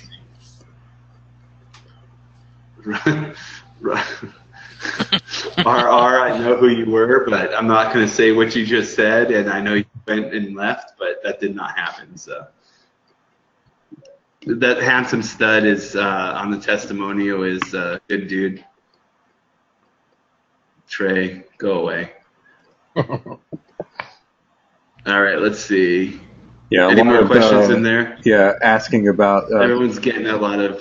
Yeah, what you can link to and stuff like that. Yeah, you can link to any tier 1 property essentially. Can you link from post to homepage and power up the post to pass juice? Yeah, you can do any kind of internal linking that you, advanced SEO tactics, mid-range SEO tactics, you can implement them to improve it. Yeah, for internal linking. Use schema. I don't. You can, but I don't. I'm not going to go back and add it. If we use brand new fresh domain and let it simmer for a few weeks, can we link out, or should we get power links to the domain first? I would, if you can, I would put I would put links at the domain, but the big thing is making sure the domain has traffic and the page you're linking from is indexed. Those are the two major factors. If the domain has traffic, I wouldn't be so concerned with if the page is indexed if I'm doing linking to my domain, because I know it's going to eventually get in there. So if you're linking to it and there's traffic on the domain, I would say you're all right to go out. Good TLDers are ones that are burnt to stay away from. He's asking about if there's any there in there. I've been building fewer sites lately, Jeff, and just using EDs, to be honest, because I want to use them for linking as well.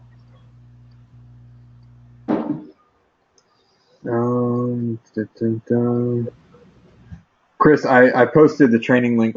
Hopefully it's still copied. Yeah, I'm going to send this to all.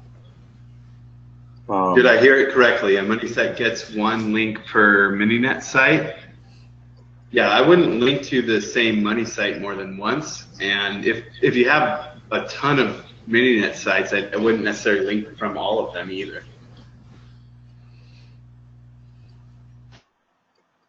So the traffic is for traffic, is the SERP X dashboard traffic good enough to know that the site has traffic, or should you be using something else? Yeah, you can tell from that. You'll get an idea. Shannon, that's more of a GMB Master Academy question. Go ahead and put that in there. Yeah. Well, yeah, you can rely on them, absolutely. And that's a product. I think we have a gift. Oh, sorry, I read it. I read that question wrong. That's my bad. That's why I was correcting them. All right, you want to read it out? The GMBs on SerpSpace, I'm assuming that you buy. Do they usually last, or they get suspended in a few months? Yeah. So the ones that you see listed on there that are ones that we can't do, we can't do those for a reason. The reasons why is because they get flagged like right away. So the ones that you buy that aren't on that list, I mean, they should last you for as long as they go for, as long as you're not doing a lot of unless you really piss off some competitors. As long as you listen to Jordan when he says don't make any changes to your listing. Yeah, exactly. And stuff like that. So which of these two directly power up new Mininet domains, Triple T guest posts or power post links? I have an outstanding order of 5 power posts. The power posts are going to do you very well. Yeah. And that's exactly what I would do. I'd use the Triple T as tier 1. I mean, you could still use the power posts as tier 1s, but from what I remember, power posts are a little bit lower cost, right? Yeah, power posts I would push at your Triple T guest posts. Yeah. And I would push them at your SERP X domains as well. Yeah. So you have that at the right tier. I push them at my money sites and my client sites as well. The power posts, they do very well moving sites. But yeah, you have them in a good spot. Yep, and should get that coupon passed out. Yeah, we're gonna drop that here as soon as those questions. Yeah, it looks like we've reached the end, so yeah, we might as well get to the coupons. So. Let's do that. Go ahead. I'm gonna drop it in chat. Roman, how much off is it, Roman? 10%, I think. Yeah, it's 10% off site-wide, so, and that includes recurring subscriptions and everything else, and it's good. That's nice. 2 days. Use it too, then. Does that include me too? You can use it. No, I charge you double. Exactly. You have to pay 10% off double, so that's still pretty good, Jordan. All right. So that coupon in there is 10% off of anything on SERP X. I'm sorry, SerpSpace. And that's not limited to SERP X. So if you need to get anything done, I'd take it. I think that it is it's good for 2 days, Roman. Is that what you were saying? 2 days. All right, it's good for 2 days. So try to keep it to this Webby if you can. But just if you need anything, make sure it's in the next 2 days. I'm trying to copy it. I already put it in the chat. I know you did, but so everyone can see it. Not everyone knows. All right. Can't they what? Hey, there it is. Sorry, I'm not as cool as you. You can't help it. So right now, I would what I like about SerpSpace is that it's token based. So you can pre-order. If you're not going to use it right now, I would take advantage of it and just pre-order some tokens for the services you like. So like I'm going to go grab some Power Posts and I'm going to grab probably some Triple T stuff. But just know that you don't have to use it right this second. If you just want to pre-order, I believe that that's not an issue with this coupon, right, Roman? We have almost everything switched over to the token system. There's still a couple products that we're going to try to get wrapped up in the next few months. Hey, Mike, That's do cool. you have a couple of minutes to go over the flip-flop anchor method? Like just a quick minute rundown? I can do it quick. Yeah, so flip-flop is basically you don't want to use exact match keyword linking to your money site, then go behind that with a tier 2 and link exact match. When in doubt, do market, but you want to go, if you link with a URL-based anchor, then you can come behind that with an exact match anchor and vice versa. If you use an exact match exact match is always your safe bet. I would always use, I'm sorry, not exact match. I was going to say, really? Market level. Yeah, market. When in doubt, do market. Yeah. So I'll give you a link. Yeah, so that's why Kenny had a question with, what kind of anchors would you use for a Power Post? So like, especially if you're linking Power Post to your mini nets, then you would use that method.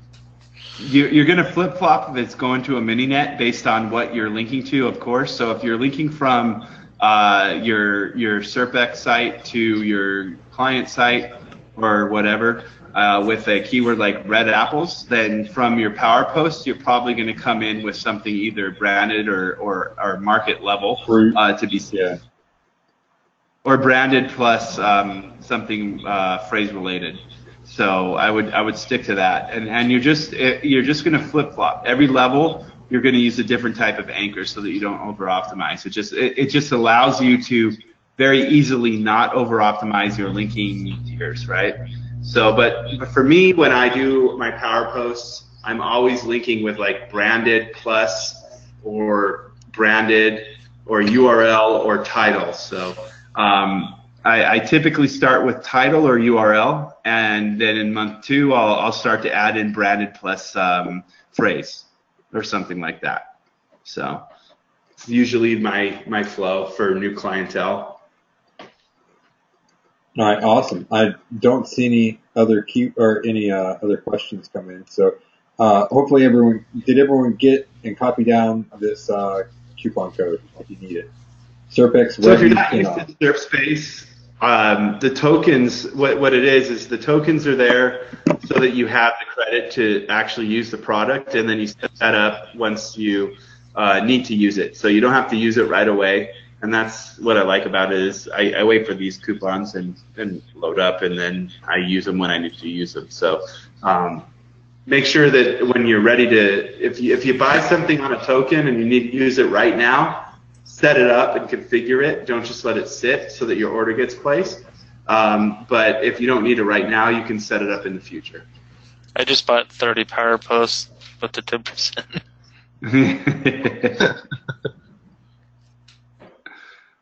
I'm going to be buying. I'm going to be the first one. I'm going to beat everybody that's on here.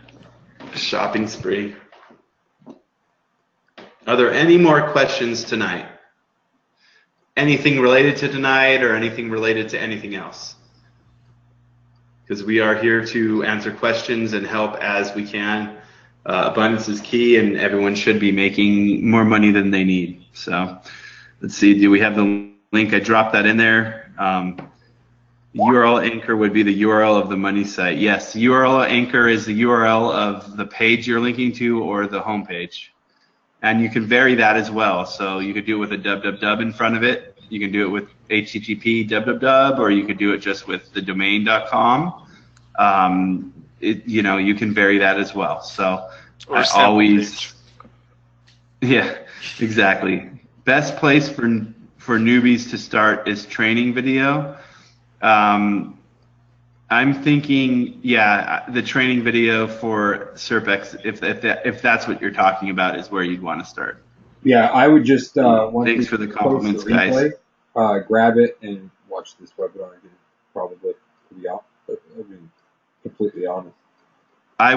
There's a question about MiniNet to guest post. Is a guest post from SerpSpace. Those are triple T posts, yeah, and I would recommend those because they do take into factor traffic. And like we said in the webinar, that's going to be key to everything because you know that there's trust there, and you know you're getting theme because you're putting your theme in there as the order. So you know you're getting triple T. I want to link to a lot of my clients' social sites. Do it. Oh, that jumped back. That was already there.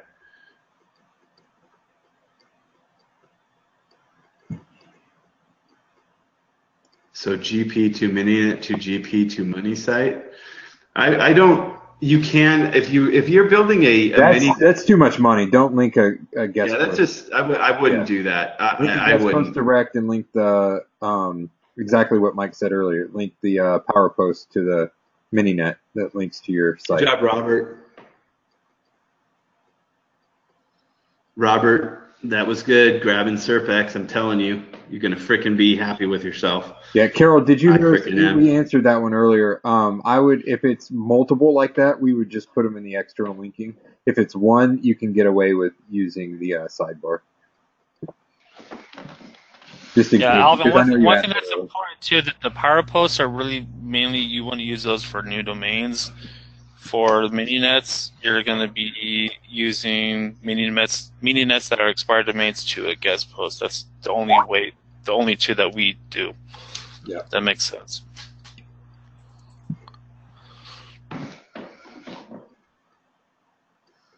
I have a powerful domain. Yeah. If I have a powerful domain that's not niche relevant, can I set up a domain like keyword.powerdomain.com onto a different host? Will it receive power domain juice? Yeah, I wouldn't play around with subs on different hosting and different DNS unless you really know what you're doing and you're familiar with certain things like reverse proxy and other stuff.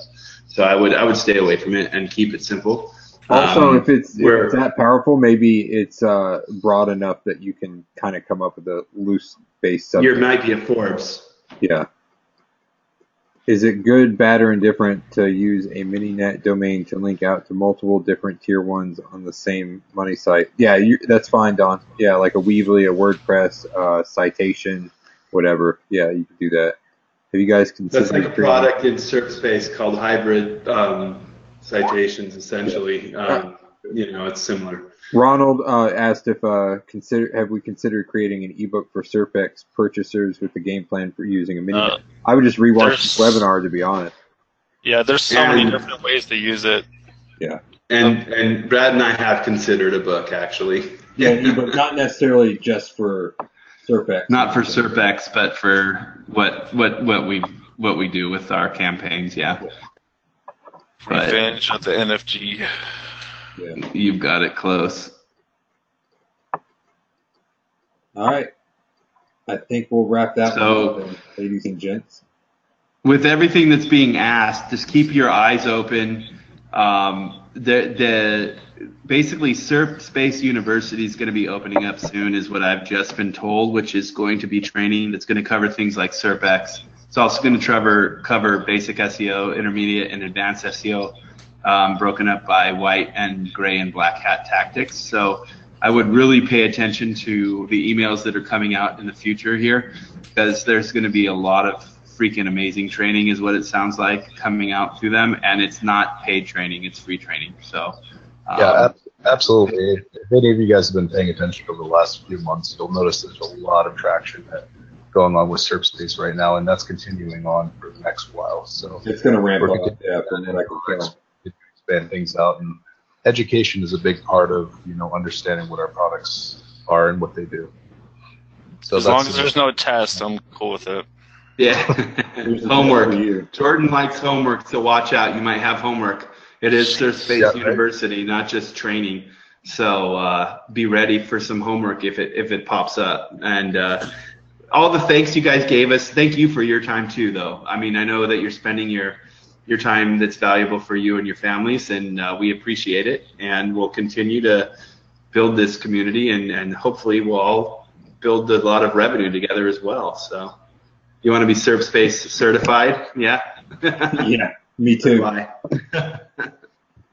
putting that on my resume. Have a great one. Take care, everyone. You guys have a great night and have a great weekend. Bye.